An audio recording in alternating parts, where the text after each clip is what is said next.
Nobody ever notices me, but they notice the Pip-Boy light. Nag, nag, nag.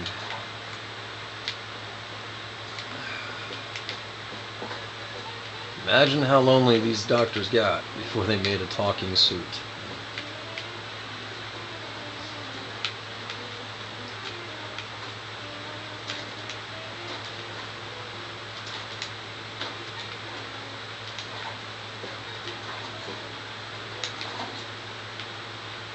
And we can begin draining right now if we want, but I'd rather go ahead and just clear out the loot while I still can.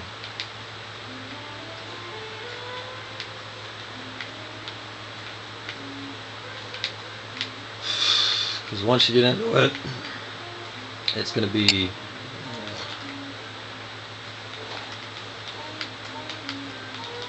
it's going to get interesting. It's going to get hot and hairy. There's going to be some action. You understand my meaning on that? So go ahead and get all this stuff out of here while you still get a clear head. Matter of fact, I might just cut this video right here because y'all just been watching me loot for hours and hours and hours. I might just kill this. Oh no, I haven't thought about it. Excuse me, I haven't decided on it yet. No, I am thinking about it, but just haven't quite decided yet.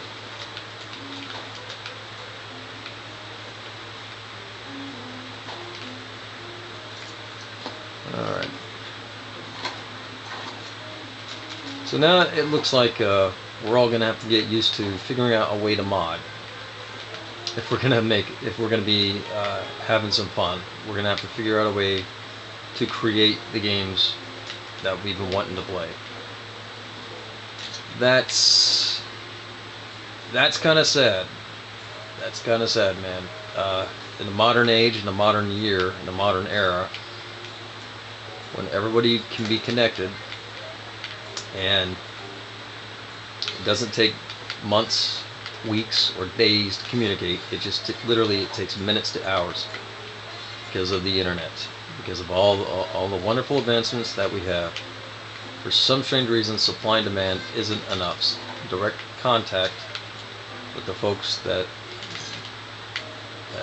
buy your stuff isn't enough. They want more, which is normal. But unfortunately, the current customers just can't seem to get it together. They keep throwing money at problems. And I don't freaking get it. I really don't. I'm like, a lot of these folks are grown-ass men. I mean, like this game, for example. This is rated M for mature or something like that. You know what I mean? Like, you shouldn't be having no Call of Duty kids getting a hold of this thing. You know what I mean? And, when I saw the footage of Fallout 4, I was like, okay, some of the action looks alright. What's the response on the RPG elements? And across the board, almost everybody. Alright, we're going to have to change suits here. This is my time to talk.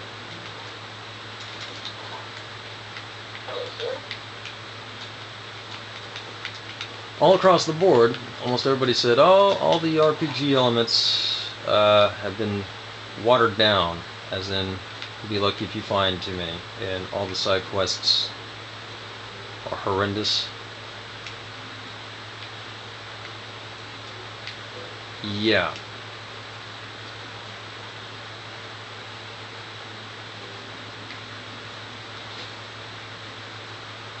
Anyway, like I said, the footage I saw, yeah, it looked alright. It looked fairly solid up until you started noticing guys like even Mr. Matty Plays went back to playing Skyrim after a couple months. And I'm like, guys, it's February.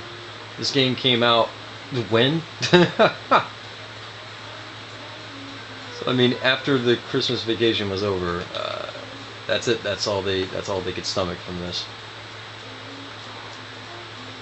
That's very telling to me, folks. That's very telling.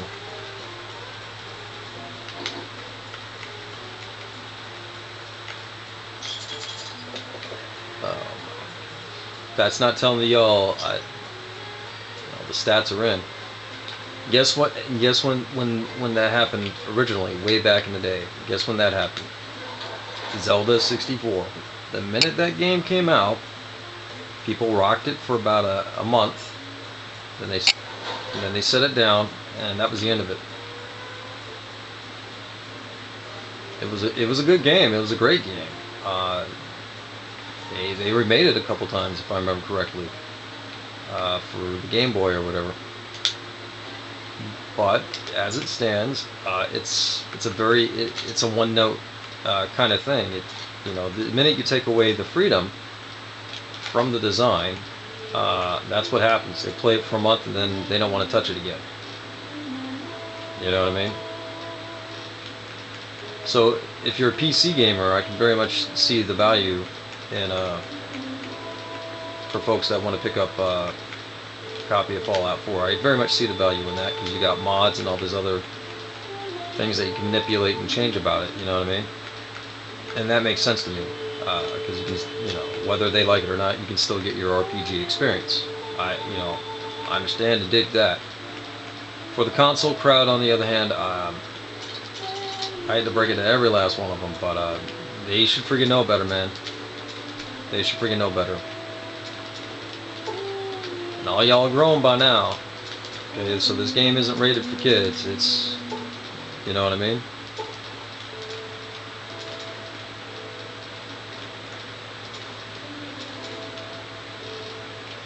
So everybody's got that lesson of being burned.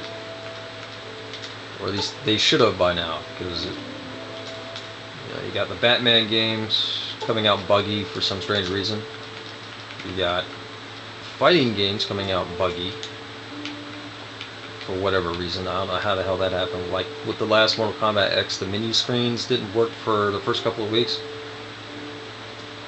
Granted, that a lot of folks will tell me that's small, but I'm like, no, that's not small. That's huge. It's a fighting game. What are you doing screwing that up? And then sure enough, we see the season pass for Dead or Alive 5, and that was like $90-something. You know what I mean? For all the DLC on that, it was more than the game itself. And we're just gonna see more and more of that, unless you guys cut them off.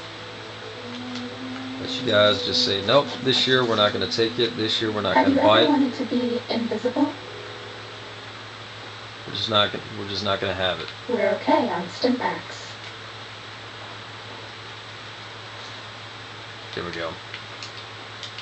There we go. Because we're not getting into any action right now.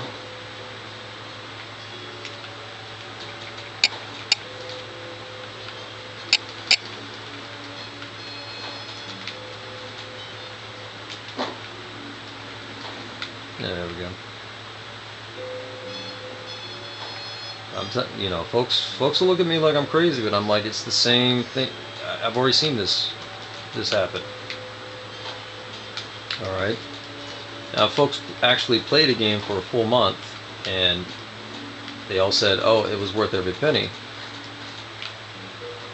Then you got a good score. But if folks played it for a good month and then silence, they're back into the arcades playing the last fighting game or playing the last shooter or whatever. You know what I mean? Almost like they never left. You know something's up. You know something's up, man. Like, I remember guys when they got a hold of Final Fantasy VIII, and that was unbelievably difficult, folks. But I remember back in the day when folks got a copy of Final Fantasy VIII, they replayed it like 2 or 3 times. You know what I mean?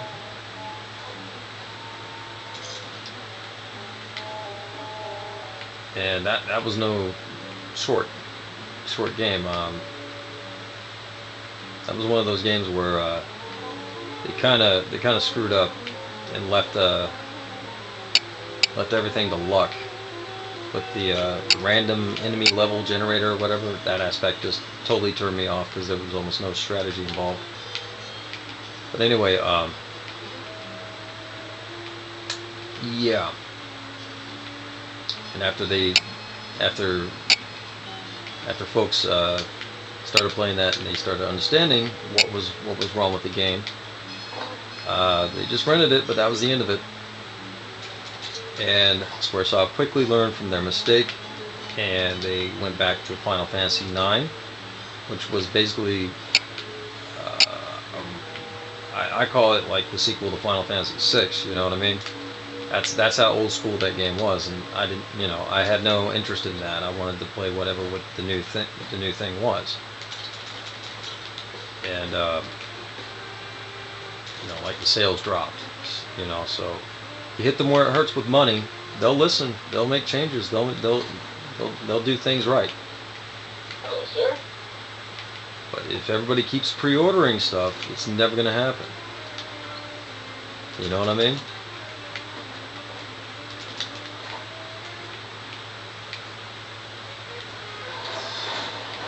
Here we go.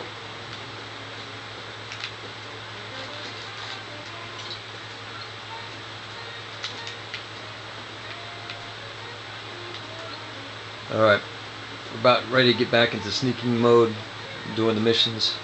It's going to get fun. Alright.